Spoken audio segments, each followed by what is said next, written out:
Chapter 13. Delilah. As expected, Mom was totally enamored by the dish I insisted on calling spaghetti carbonara when she wasn't within earshot. Logan had sighed when I came up with the name while he was cooking it, but then he smiled and told me my sense of humor was one of the many things he loved about me. I had given him the finger then, in the name of humor. Then the conversation flowed so easily, I started to forget to be awful toward Logan, and I had to go to the bathroom to remind myself what a disgusting creep he was. It was incredible. He basically shoved himself into my life, but part of me was beginning to actually enjoy his company. Clearly, it was a part of me that needed to be strangled and dumped into a vat of toxic waste, but it was still a part of me. Maybe it was a like attracts like thing. Who was I to judge Logan so harshly? After everything I'd done, everything I was doing?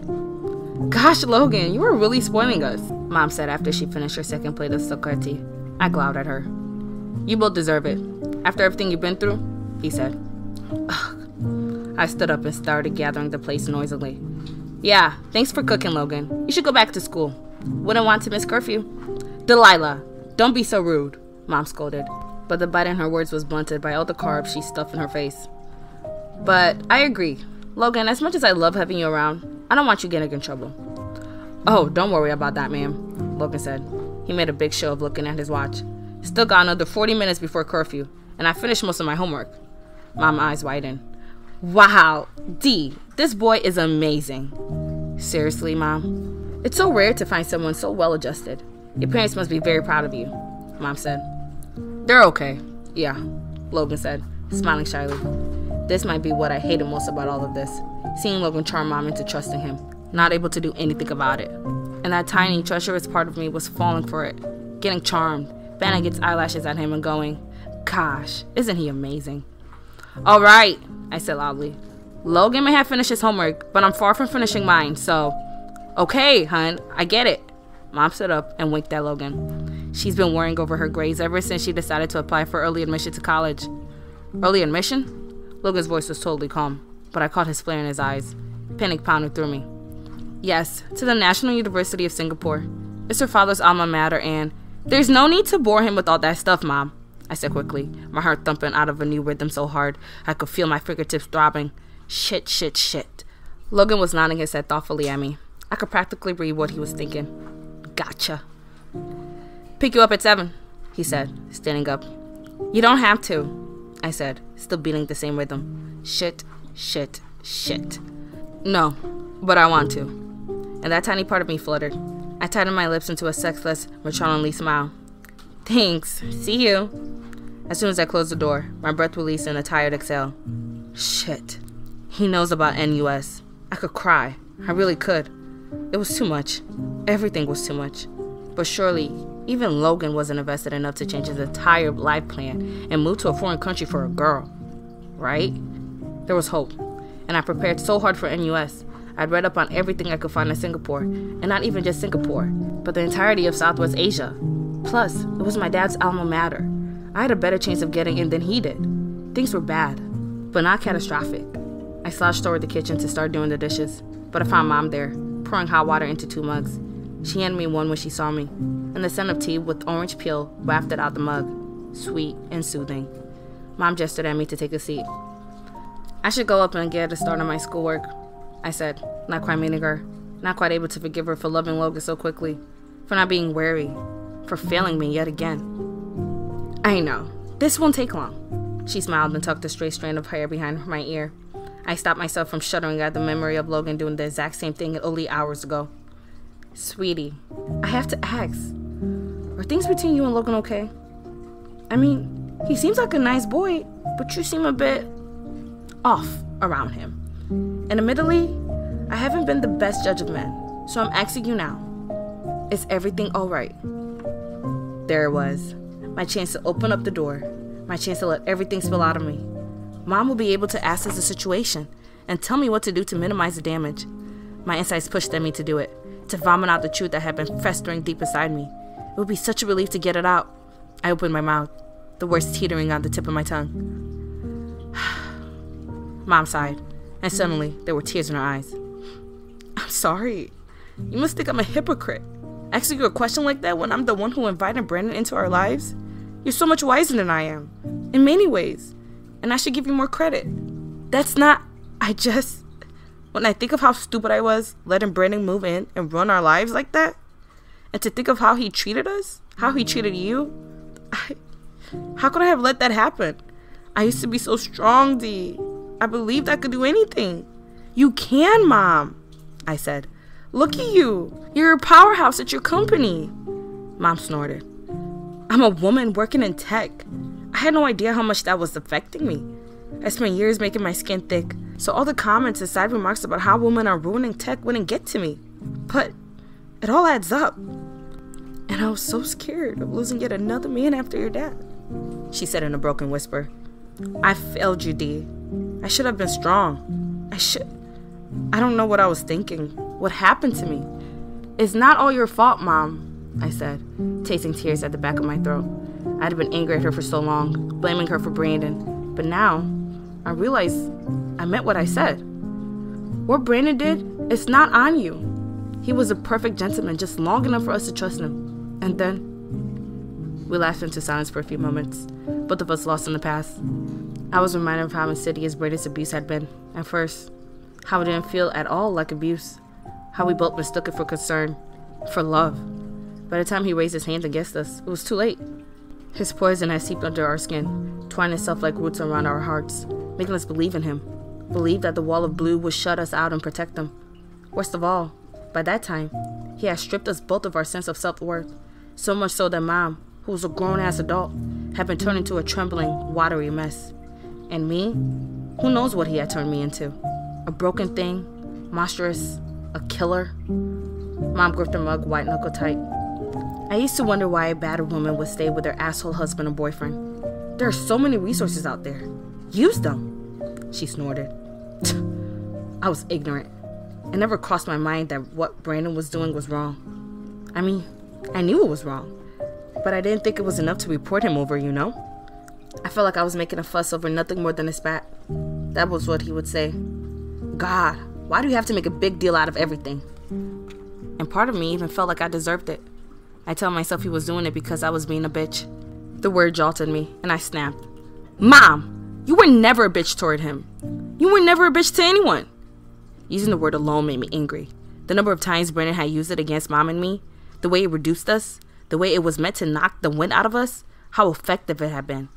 It was his way of keeping us obedient. I know, and I hate that it worked. I hate that I let it work. And if Brandon had had his accident, who knows how long I would have allowed him to stay in our lives? Mom shuddered, then locked eyes with me, her voice dropping to a whisper. You know, a large part of me is almost glad that he had that accident.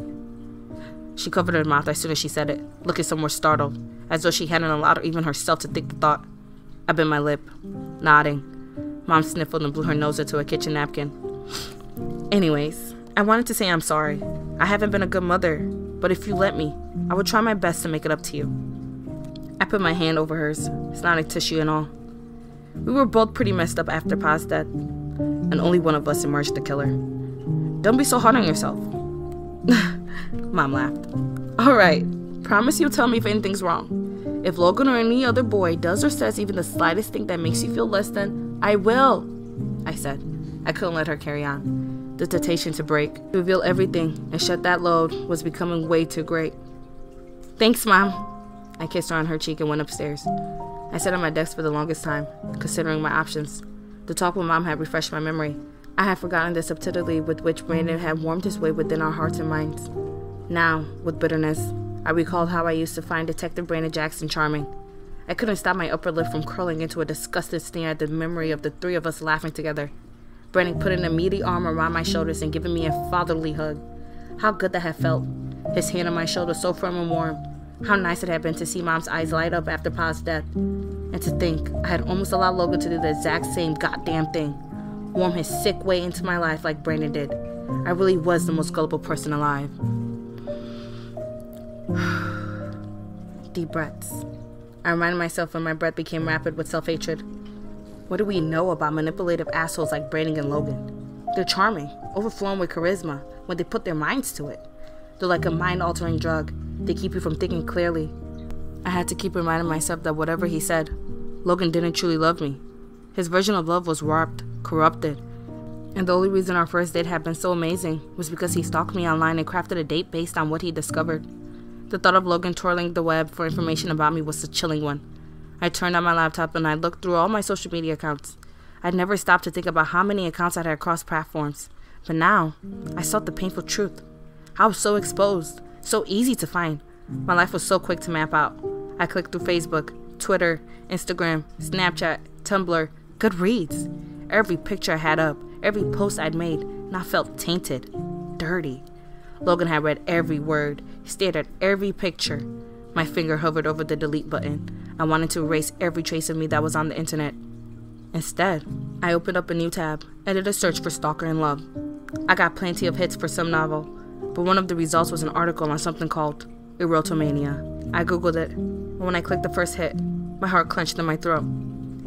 Erotomania is a type of delusional disorder where the affected person believes that another person is in love with him or her.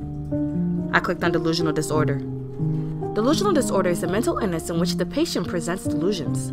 Apart from their delusions, people with DD may continue to socialize and function in a normal manner, and the behavior does not necessarily generally seem odd. A flash of Logan, laughing easily with his friends, none of whom seemed to have an inkling that something was off with him. I scrolled down to symptoms. The patient expresses an idea or belief with unusual persistence or force. I recalled the intensity in Logan's eyes as he told me, over and over, that we were meant to be. That idea appears to have an undue influence on the patient's life. Him following me everywhere, turning up at the library, turning up in my house. Despite his or her profound conviction, there was often a quality of secretiveness. As far as I was aware, no one else knew about Logan's obsession with me. Everyone else seemed to think that we were just a normal couple. And yet, he'd been stalking me for weeks, watching, making videos of me. I scanned the rest of the page, my stomach sinking when I came to the part about treatment and how challenging it was to treat delusional disorders. Could I report Logan to the school admin? Maybe file an anonymous report on how he was harassing a female student? No, I couldn't take that risk. He'd known it was me. I read through the list of symptoms again. An attempt to contradict the belief is likely to arouse an inappropriately strong emotional reaction, often with irritability and hostility. What if he were confronted by the principal and reacted badly? What if he told her the truth about me? And what worse? Did he know all my secrets? Did he know that killing Brandon wasn't my only secret? That I had another one, which was perhaps just as bad, if not worse than that? Did he know I was Draco's drug dealer? The thought of it made me ill. No one, not even Aisha, would ever think me capable of such a thing. I'd known, when Lisa first approached me, that the new job was bad news, but the legit librarian job wasn't paying much. And with Brandon around, I needed all the money I could get. I needed to save every cent to ensure I could get out of this house once school was over, instead of being beholden to Brandon. He'd taken over Mom's finances by then, and he started grumbling about how expensive college would be, which terrified me. I needed a way to survive, and Lisa had offered that. And, like Lisa had pointed out, drugs were already a part of Dracot's life, part of the scenery. It wasn't like I would be creating them. She just needed help sorting out the inventory. Just a desk job. Inconsequential. With or without my help, the business would continue to tick over in the background. Without me, the students of Dracot would still get their manicured fingers on drugs some other way. Then she told me I was the best worker she'd ever had and offered me a raise for my responsibilities. And all I could think of was college and getting as far away from Brandon as I could. If Logan knew... No, I couldn't think of that right now. He didn't know. He couldn't possibly. Lisa and I had always been so careful. And if he did... No, I couldn't think of that right now. He didn't know. He couldn't possibly. Lisa and I had always been so careful. And if he did, he would have told me that he had that over my head as well. I had to focus. With a deep breath, I pushed all the thoughts of my secret job aside and forced myself to look at the computer screen once more. This was ridiculous. I was being an armchair psychiatrist. I had no idea if this was at all relevant to Logan, and even if it was, I couldn't do anything with it. I closed the tabs and opened my college apps folder instead. Working on college apps always calmed me, all the way back to the dark Brandon days. I opened up my personal essay. There are 4 versions of it. I still couldn't decide on how personal NUS wanted me to be. Should I be honest about the latent anger festering deep inside my belly about that Pop for blowing himself and others up? And at Mom for being so weak? Or should I not mention Pi at all and present myself as another hopeful student with nothing weighing her down? Everything I read psychologists like to hear that you have overcome some sort of strife in your life. But how much strife was too much? Out of habit, I turned to my phone and clicked on Aisha's name. Delilah, 9:17 p.m. Hey. I watched the 3 dots appear in the chat box as Aisha typed the reply. It took forever, the dots disappearing and then reappearing, before she finally replied with a single, "Hey." Delilah, 9:20 p.m. "What's up?" Aisha, 9:21 p.m. "Not much. Homework. You?" Delilah, 9:21 p.m. "Same."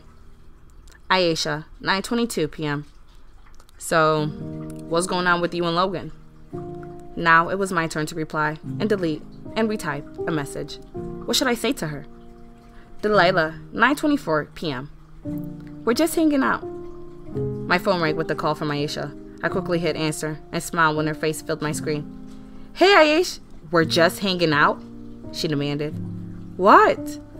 How long have we known each other, D? 9 years? 10? This is your first ever boyfriend and all you tell me is that you're just hanging out?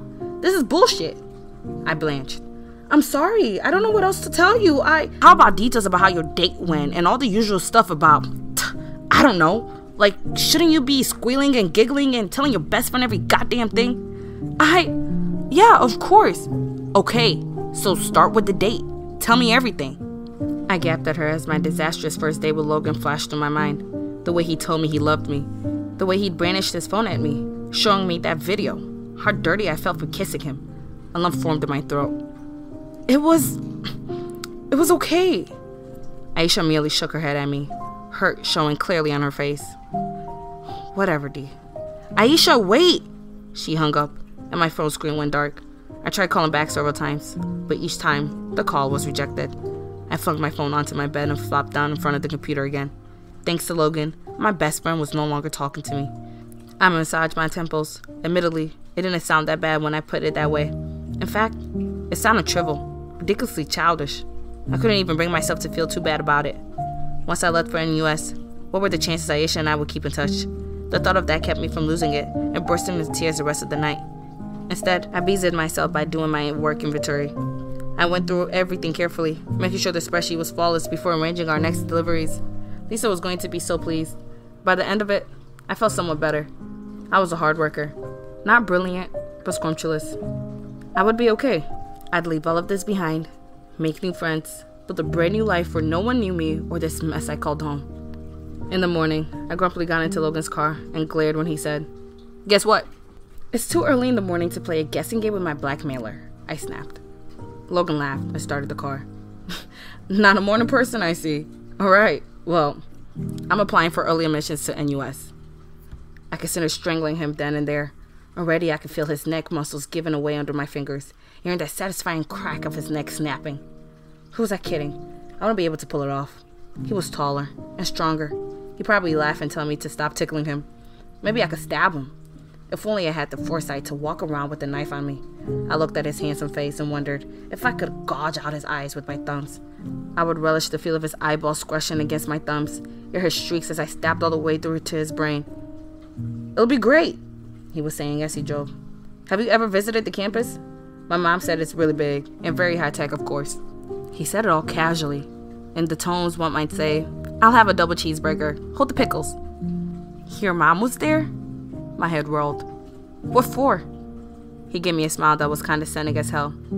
"Oh, D, you've forgotten? I told you before. She works at Duke, remember? She's one of the people overseeing the Duke NUS program. She'll be able to put in a good word for us." A good word for us? I didn't miss the little hint. That snide reminder. There will be a reward at the end, D, but only if you behave like a good little dog. Only if there's still an us at the end. "Isn't this great?" he said. "I mean, I can't guarantee that we'll get in, but every little bit helps, right? It is NUS after all. Competition is tough." He slid into a parking space smoothly.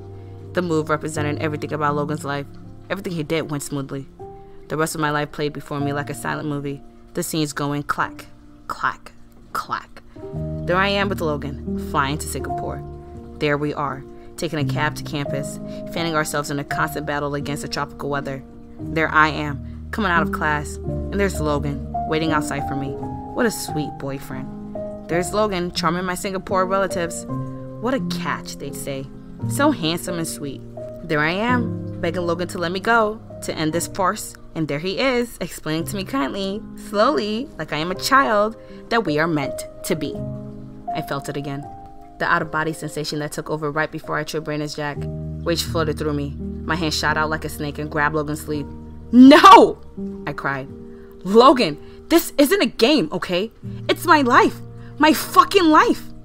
He looked shocked and more than a little hurt. Like my outburst was a complete surprise. D, you're not thinking clearly. Don't tell me what to think. You're not coming to Singaporean with me, Logan. You're not. I don't love you, Logan. Get that through your head. In fact, I fucking hate you. I can't stand looking at your face, knowing what you've done. He started to say something and stopped. The surprise melted away from his face and was replaced with something else. His smile turned into a thin line. His jaw tightened. Beneath my hand, his arm muscles knotted, turned hard as a granite, and suddenly, I was afraid. Belatedly, I recalled what I read last night. An attempt to contradict the belief is likely to arouse an inappropriately strong emotional reaction, often with irritability and hostility. D, this is so disappointing, he said, and there was no warmth in his voice. He looked at me like I was a broken toy. You don't mean that, do you? I snatched my hand back, or tried to anyway. Logan caught it and squeezed. Hard. Logan, you're hurting me. He didn't let go. Why is it so difficult for you to get we're soulmates? I'm only trying to protect you. The world is so dangerous. I could do anything to keep you safe. Anything. I tasted fear, sharp and metallic, a familiar taste. If I can't be around to protect you, I'd have to... Well, I don't know what I'd have to do. I can't lose you, D. I'd have to save you from yourself.